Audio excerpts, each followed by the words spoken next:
PRS healthy cooking ಸ್ವಾಗತ. ಇವತ್ತಿನ recipe ಕಡಲೆಕಾಳು ನೈಟ್ ನೆನೆಸಿಬಿಟ್ಟು ಕಡಲೆಕಾಳು ಸಾಂಬಾರು ಹೇಗೆ ಮಾಡೋದಂತ ತೋರಿಸ್ಕೊಡ್ತಾ ಇದ್ದೀನಿ. ಇದಕ್ಕೆ ಬೇಕಾಗಿರೋಂಥ ಐಟಮ್ಸು ಏನೇನು ಬೇಕಂತ ಇಟ್ಟಿದ್ದೀನಿ ನೋಡ್ಕೊಳ್ಳಿ. ರಾತ್ರಿ ನೆನೆಸಿಟ್ಟಿದ್ದೀನಿ ಕಡಲೆಕಾಳು, ಬದನೆಕಾಯಿ. ಜನ ಜಾಸ್ತಿ ಇದ್ರೆ ಎರಡೆರಡು ಹಾಕ್ಕೊಳ್ಳಿ. ನಮ್ಮನೇಲಿ ಜನ ಕಡಿಮೆ ಇರೋದ್ರಿಂದ ಎಲ್ಲ ದಪ್ಪ ದಪ್ಪ ಇರೋದು ಒಂದೊಂದೇ ಹಾಕ್ಕೊಂಡಿದ್ದೀನಿ. ಬದನೆಕಾಯಿ, ಆಲೂಗಡ್ಡೆ, 2 ರಿಂದ 3 ಟೊಮೊಟೊ, ಅಲಸಂದಿ ಕಾಳು, ಕಡಲೆ ಬೀಜ. ಇದೆರಡು ಏನಕ್ಕೆ ಅಂದರೆ ಬರೀ ಕಡಲೆಕಾಳೆ ಒಂದೇ ಹಾಕಿದ್ರೆ ಬರೀ ಕಡಲೆಕಾಳು ಸಾಂಬಾರ್ಗಿಂತ ಇದು ಸ್ವಲ್ಪ ಜೊತೆಗೆ ಮಿಕ್ಸ್ ಮಾಡಿದ್ರೆ ಸೂಪರಾಗಿ ಚೆನ್ನಾಗಿರುತ್ತೆ. ಅದರಿಂದ ಸ್ವಲ್ಪ ಹಾಕ್ಕೊಂಡಿದ್ದೀನಿ. ನೀವು ಒಂದು ಸ್ವಲ್ಪ ಹಾಕ್ಕೊಳ್ಳಿ. ಅಲ್ಲೊಂದು ಕಡಲೆ ಬೀಜ ಸಿಗ್ತಾ ಇದ್ರೆ ತುಂಬ ಟೇಸ್ಟ್ ಇರುತ್ತೆ ಅಂದ್ಬಿಟ್ಟು ಸ್ವಲ್ಪ ಹಾಕ್ಕೊಂಡಿದ್ದೀನಿ. ಅಲಸಂದಿ ಕಾಳು ಏನು ನೆನ್ಸಕ್ಕೆ ಹೋಗ್ಬೇಡಿ, ಯಾಕಂದರೆ ಕಡಲೆಕಾಳು 2 ವಿಜಲ್ ಕೂಗೋ ಅಷ್ಟರಲ್ಲಿ ಅಲಸಂದಿ ಕಾಳು ಬೆಂದ್ಬಿಟ್ಟಿರುತ್ತೆ. ಸುಮ್ಮನೆ ತೊಳೆದಿಟ್ಟಿದ್ದೀನಿ, ಇದೇನು ನೆನೆಸಬೇಡಿ. ಅಲಸಂದಿ ಕಾಳು, ಕಡಲೆ ಬೀಜ, ಈರುಳ್ಳಿ, ಉಪ್ಪು, ಕರಿಬೇವು, ಸಾಸಿವೆ, ಮನೇಲಿ ಮಾಡಿರೋಂಥ ಸಾಂಬಾರು ಪುಡಿ. ಇಷ್ಟಿದ್ರೆ ಕಡಲೆಕಾಳು ಸಾಂಬಾರು. ಕೊತ್ತಂಬರಿ ಸೊಪ್ಪು, ಬೆಳ್ಳುಳ್ಳಿ ಏನಪ್ಪ ತೋರಿಸಿಲ್ಲ ಅಂತ ಅಂತೀರಾ. ಮಸಾಲೆ ಎಲ್ಲ ಹಾಕಕ್ಕೆ ಹೋಗಲ್ಲ ಸಾಂಬಾರ್ಗೆ. ಇದೇ ಥರ ಮಾಡ್ಕೊಂಡ್ರು ಸಾಂಬಾರು ಸೂಪರ್ ಆಗಿರುತ್ತೆ. ಚಕ್ಕೆ, ಲವಂಗ, ಶುಂಠಿ ಎಲ್ಲರೂ ಹಾಕೊಂತಾರೆ ಕಡಲೆಕಾಳು ಸಾರಿಗೆ. ಅದಿಲ್ದಿರೋನು ಒಂದ್ಸಲ ಮಾಡ್ಕೊಂಡು ನೋಡಿ, ತುಂಬ ಚೆನ್ನಾಗಿರುತ್ತೆ. ಅಷ್ಟೆಲ್ಲ ತಿನ್ಬಿಟ್ರೆ ಗ್ಯಾಸ್ಟ್ರಿಕ್ ಹೆವಿ ಆಗುತ್ತೆ ಅಂದ್ಬಿಟ್ಟು ನಾನು ತೋರಿಸ್ತಾ ಇಲ್ಲ ಅದೆಲ್ಲನೂ. ಇಷ್ಟು ಮಾತ್ರ ಮಾಡ್ಬಿಟ್ಟು ತೋರಿಸ್ತೀನಿ. ಒಂದ್ಸಲ ನೀವು ಟೇಸ್ಟ್ ಮಾಡ್ಕೊಂಡು ನೋಡ್ಬಿಟ್ಟು ಟೇಸ್ಟ್ ಮಾಡ್ಕೊಳ್ಳಿ. ಇದನ್ನ ಹೇಗೆ ಮಾಡೋದಂತ ತೋರಿಸ್ತೀನಿ, ಬನ್ನಿ ನೋಡ್ಕೊಳ್ಳಿರಂತೆ. ನೋಡಿ, ಫಸ್ಟು ಮಿಕ್ಸಿ ಜಾರ್ಗೆ ಟೊಮೊಟೊ ಹಾಕೋತಾ ಇದ್ದೀನಿ. ಹಾಕ್ಬಿಟ್ಟು ಒಂದು ಸ್ವಲ್ಪ ನುಣ್ಣಗೆ ರುಬ್ಕೊಳ್ಳೋಣ. ನೋಡಿ, 2 ರಿಂದ 3 ಟೊಮೊಟೊ ನುಣ್ಣಗೆ ರುಬ್ಕೊಂಡಿದ್ದೀನಿ. ನೀವು ಇದೇ ಥರ ರುಬ್ಕೊಳ್ಳಿ. ನೋಡಿ, ಕುಕ್ಕರಲ್ಲಿ ಸಾಂಬಾರ್ಗೆ ಜಾಸ್ತಿ ಏನು ಎಣ್ಣೆ ಹಾಕ್ಕೋಬೇಡ್ರಿ. 1 ರಿಂದ 2 ಸ್ಪೂನ್ ಎಣ್ಣೆ ಹಾಕಿದ್ದೀನಿ. ಎಣ್ಣೆ ಕಾದಿದ ತಕ್ಷಣ ಸಾಸಿವೆ ಹಾಕ್ಕೊಂಬಿಡಿ.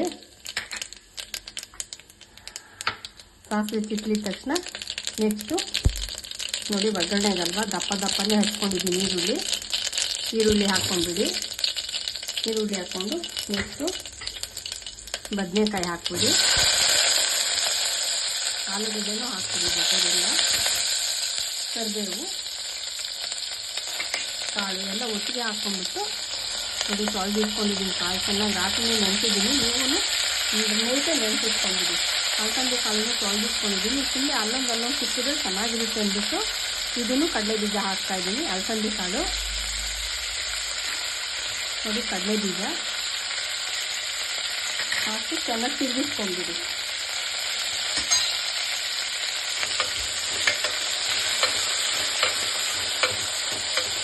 ತಿರುಗಿಸ್ಕೊಂಡ್ಬಿಟ್ಟು ಟೊಮೊಟೊ ರುಬ್ಕೊಂಡಿದ್ದೀವಲ್ಲ ಆ ಟೊಮೊಟೊನು ಇದಕ್ಕೆ ಹಾಕ್ಕೊಂಡ್ಬಿಡಿ.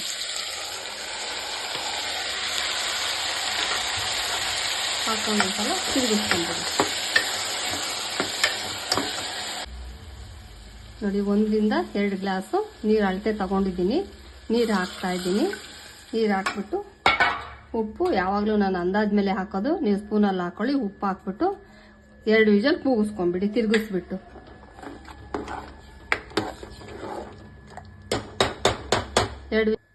ನೋಡಿ, ಉರಿಯೋಕ್ಕೆ ಖಾರಕ್ಕೆ ಇದೇ ಥರನೇ ಹಚ್ಕೊಳ್ಳಿ. ಈರುಳ್ಳಿ ಒಗ್ಗರಣೆಗೆ ದಪ್ಪ ಹಚ್ಕೊಂಡಿದ್ದೀನಿ. ಉರಿಯೋದಕ್ಕೆ ಈ ಥರ ಹಚ್ಕೊಂಡು 1 ರಿಂದ 2 ಸ್ಪೂನು ಎಣ್ಣೆ ಹಾಕ್ಕೊಂಡು ಚೆನ್ನಾಗಿ ಫ್ರೈ ಮಾಡ್ಕೊಳ್ಳಿ.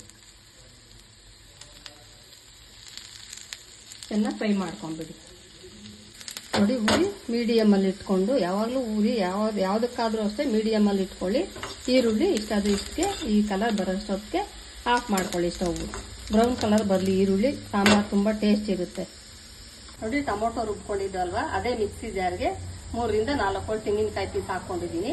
ಅದನ್ನ ಸ್ವಲ್ಪ ಫಸ್ಟು ನುಣ್ಣಗೆ ರುಬ್ಕೊಂಡ್ಬಿಡೋಣ ಒಂದು ಸ್ವಲ್ಪ. ನೋಡಿ, ತೆಂಗಿನಕಾಯಿ ಇಷ್ಟು ಅದಕ್ಕಾಗಿದೆ. ಆಗಿದ ತಕ್ಷಣ ನೆಕ್ಸ್ಟ್ ಈರುಳ್ಳಿ ಫ್ರೈ ಮಾಡ್ಕೊಂಡಿದ್ದೀನಲ್ವಾ, ಅದು ಹಾಕ್ಕೋತಾ ಇದ್ದೀನಿ. ಹಾಕ್ಕೊಂಡ್ಬಿಟ್ಟು ನೆಕ್ಸ್ಟು ಮನೆ ಸಾಂಬಾರು ಪುಡಿ ಇದೆಯಲ್ವಾ, ಸಾಂಬಾರು ಪೌಡ್ರು ಹಾಕ್ಕೋತಾ ಇದ್ದೀನಿ. ನಿಮಗೆ ಬೇಕಿದ್ರೆ ಹುಣಸೆಹಣ್ಣು ಒಂದು ಸ್ವಲ್ಪ, ಹುಳಿ ಜಾಸ್ತಿ ಬೇಕಂದ್ರೆ ಇದಕ್ಕೊಂದು ಸ್ವಲ್ಪ ಹುಣಸೆಹಣ್ಣು ಹಾಕ್ಕೊಳ್ಳಿ. ನಾನೇನು ಹುಣಸೆಹಣ್ಣು ಹಾಕ್ಕೋತಾ ಇಲ್ಲ, ಪರವಾಗಿಲ್ಲ. ಒಂದಿಷ್ಟಪ್ಪ ಒಂದಿಷ್ಟಪ್ಪ ಹುಣಸೆಹಣ್ಣು ಹಾಕೊಂಡು ರುಬ್ಕೊಳ್ಳಿ, ಪರವಾಗಿಲ್ಲ, ಏನು ತೊಂದರೆ ಇಲ್ಲ. ಸಾಂಬಾರು ಇನ್ನೂ ಚೆನ್ನಾಗಿರುತ್ತೆ ಸ್ವಲ್ಪ ಹುಣಸೆಹಣ್ಣು ಹಾಕೊಂಡ್ರೆ. ನೀವು ಬೇಕಿದ್ರೆ ಸ್ವಲ್ಪ ಹಾಕೊಂಡು ರುಬ್ಕೊಳ್ಳಿ. ನೋಡಿ, ಅದಕ್ಕೆ ನಾನು ಖಾರ ರುಬ್ಕೊಂಡಿದ್ದೀನಿ. ನಾನೇನು ಹುಣಸೆಹಣ್ಣು ಹಾಕಿಲ್ಲ. ಇನ್ನೊಂದು ಸಲ ಹೇಳ್ತಾ ಇದ್ದೀನಿ, ನೀವು ಬೇಕಿದ್ರೆ ಒಂದು ಸ್ವಲ್ಪ ಹುಣಸೆಹಣ್ಣು ಹಾಕೊಂಡು ರುಬ್ಕೊಳ್ಳಿ, ಹುಳಿ ಬೇಕಂದವರು. ನಾನು ಟೊಮೊಟೊನೇ 3 ಹಾಕಿದ್ದೀನಲ್ಲ, ಹುಣಸೆಹಣ್ಣು ಹಾಕಿಲ್ಲ. ಇಷ್ಟು ಅದಕ್ಕೆ ರುಬ್ಕೊಂಡ್ಬಿಡಿ ಖಾರ. ನೋಡಿ 2 ರಿಂದ 3 ವಿಜಲ್ ಕೂಗಿಸ್ಕೊಂಡಿದ್ದೀನಿ. ಚೆನ್ನಾಗಿ ಬೆಂದಿದೆ ನೋಡ್ಕೊಳ್ಳಿ. ರಾತ್ರಿ ನೆನೆಸಿರೋದ್ರಿಂದ 2 ರಿಂದ 3 ವಿಜಲ್ ಕೂಗಿಸ್ಕೊಂಡ್ಬಿಟ್ರೆ ಸೂಪರಾಗಿ ನೆನೆಯುತ್ತೆ. ಮುಂದೆ ಒಂದು ಚಿಟಿಕೆ 1 ಟೀ ಸ್ಪೂನ್ ಅಷ್ಟು ಅರಿಶಿನ ಪೌಡ್ರ್ ಹಾಕ್ತಾ ಇದ್ದೀನಿ. ಅರಿಶಿನ ಪೌಡ್ರ್ ಹಾಕ್ಬಿಟ್ಟು ಮಸಾಲೆ ರುಬ್ಕೊಂಡಿದ್ದೀನಲ್ವ ಖಾರ, ಅದನ್ನು ಇದಕ್ಕೆ ಹಾಕ್ಕೊಂಡ್ಬಿಡಿ.